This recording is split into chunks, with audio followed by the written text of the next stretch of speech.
کراچی، لاہور اور اسلام آباد میں بڑے پیمانے پر منشیات فروشی کا منظم نیٹ ورک چلانے والی انمول عرف پنکی کی گرفتاری نے وفاقی حکومت اور تحریک انصاف کی قیادت کے مابین ایک نئی جنگ چھیڑ دی ہے۔ ایک جانب حکومت اور ایجنسیاں پنکی کو ایک شاطر اور منظم منشیات فروش قرار دے رہی ہیں، جبکہ دوسری جانب تحریک انصاف نے پنکی کا یہ الزام آگے بڑھانا شروع کر دیا ہے کہ پولیس نے اس پر دباؤ ڈالا تاکہ وہ یہ اعترافی بیان دے کہ اس کا نیٹ ورک بنی گالہ تک منشیات سپلائی کرتا تھا۔ ادھر پولیس حکام کا کہنا ہے کہ پنکی نے بنی گالہ کی کہانی چھیڑ کر دراصل اپنے خلاف درج کیسز کو سیاسی رنگ دینے کی کوشش کی ہے، جس کا اسے فائدہ نہیں بلکہ نقصان ہوگا۔ کراچی کی ایک عدالت میں پنکی کی جانب سے لگائے گئے اس الزام کے بعد سیاسی درجہ حرارت میں غیر معمولی اضافہ دیکھنے میں آیا ہے اور تحریک انصاف اور حکومت کی جانب سے ایک دوسرے پر الزامات کا سلسلہ تیز ہو گیا ہے۔ اسپیشل جوڈیشل مجسٹریٹ کراچی کی عدالت میں پیشی کے دوران انمول عرف پنکی نے میڈیا اور عدالت کے سامنے یہ موقف اختیار کیا کہ پولیس کی جانب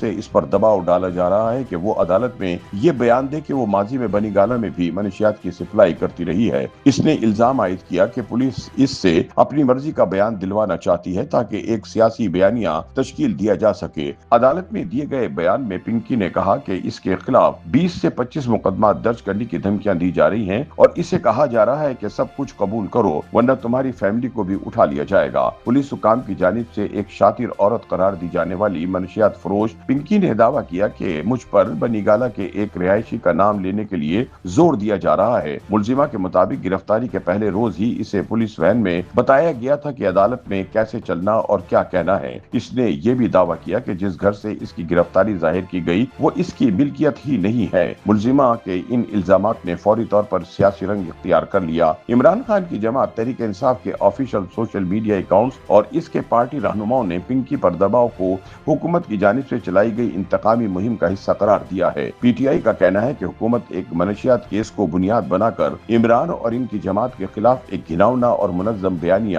کھڑا کرنا چاہتی ہے۔ پارٹی رہنماؤں کے مطابق اگر ایک ملزمہ عدالت میں کھڑے ہو کر یہ کہہ رہی ہے کہ اس سے زبردستی عمران خان کے خلاف بیان دلوانے کی کوشش کی جا رہی ہے تو یہ ملک کے نظام انصاف اور قانون نافذ کرنے والے اداروں پر سنگین سوال ہے۔ تاہم حقیقت یہ ہے کہ پنکی نے کراچی کی عدالت میں عمران خان کا نام نہیں لیا اور صرف بنی گالہ کا ذکر کیا تھا۔ تحریک انصاف کی قیادت نے یہ الزام بھی عائد کیا کہ حکومت مخالفین کو دبانے کے لیے گینگسٹر طرز کے ہتھ کنڈے استعمال کر رہی ہے اور فوجداری کیسز کو سیاسی مقاصد کے لیے استعمال کیا جا رہا ہے۔ پی ٹی آئی کے مطابق حکومت اپنے سیاسی مخالفین کو نشانہ بنانے کے لیے فرضی کہانیاں بنوا رہی ہے تاکہ عمران خان اور ان کی جماعت کو بدنام کیا جا سکے۔ دوسری جانب وفاقی حکومت اور پولیس حکام نے ان الزامات کو سختی سے مسترد کر دیا ہے۔ حکومتی ترجمان کا کہنا ہے کہ تحریک انصاف ہر معاملے کو سیاسی رنگ دینے کی عادی ہو چکی ہے اور اس کیس کا سیاست سے کوئی تعلق نہیں۔ حکومتی رکن اسمبلی کھیل داس کوہستانی سمیت دیگر رہنماؤں نے کہا کہ پی ٹی آئی ایک منظم جرائم کے کیس کو سیاسی شہادت میں تبدیل کرنے کی کوشش کر رہی ہے تاکہ اصل حقائق سے توجہ ہٹائی جا سکے۔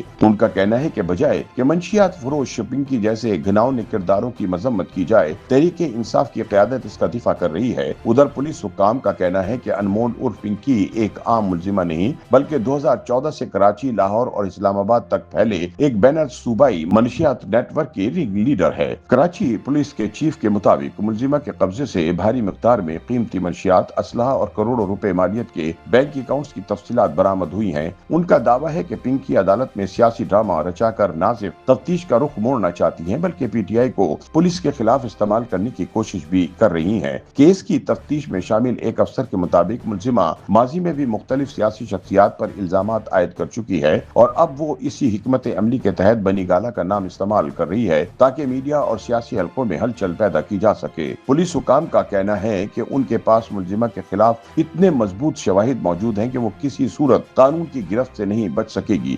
عدالتی کارروائی کے بعد اس کیس نے تب مزید ڈرامائی رخ اختیار کیا جب سماعت کے بعد ملزمہ کو واپس لے جاتے ہوئے کمرہ عدالت کے باہر شدید ہنگامہ آرائی دیکھنے میں آئی۔ بعض افراد نے شیم شیم اور مارو مارو کے نعرے لگائے جبکہ پولیس نے بڑی مشکل سے ملزمہ کو حصار میں لے کر وہاں سے منتقل کیا۔ یاد رہے کہ ماضی میں بھی عمران خان اور بنی گالہ کے حوالے سے اپوزیشن جماعتوں کی جانب سے منشیات استعمال کرنے یا منشیات سے متعلق حلقوں سے روابط کے الزامات لگائے جاتے رہے ہیں، اگرچہ ان الزامات کے حق میں کبھی کوئی عدالتی یا قانونی ثبوت سامنے نہیں آیا۔ اسی تناظر میں انمول پنکی کے حالیہ بیان کو دیکھا جا رہا ہے جس نے ایک فوجداری کیس کو براہ راست قومی سیاست کے مرکز مرکز میں لا کھڑا کیا ہے۔ YouTube پر گوگلی نیوز دیکھنے کے لیے youtube.com کی سرچ بار میں googly news T V type کریں۔ گوگلی نیوز کے پیج پر سرخ رنگ کے سبسکرپشن والے بٹن پر کلک کرنا نہ بھولیے۔ YouTube پیج پر اپلوڈ ہونے والی ویڈیوز سے باخبر رہنے کے لیے بیل آئیکن پر کلک کیجیے۔ آپ کو ہر نئی ویڈیو کے بارے میں نوٹیفیکیشن موصول ہو جائے گا۔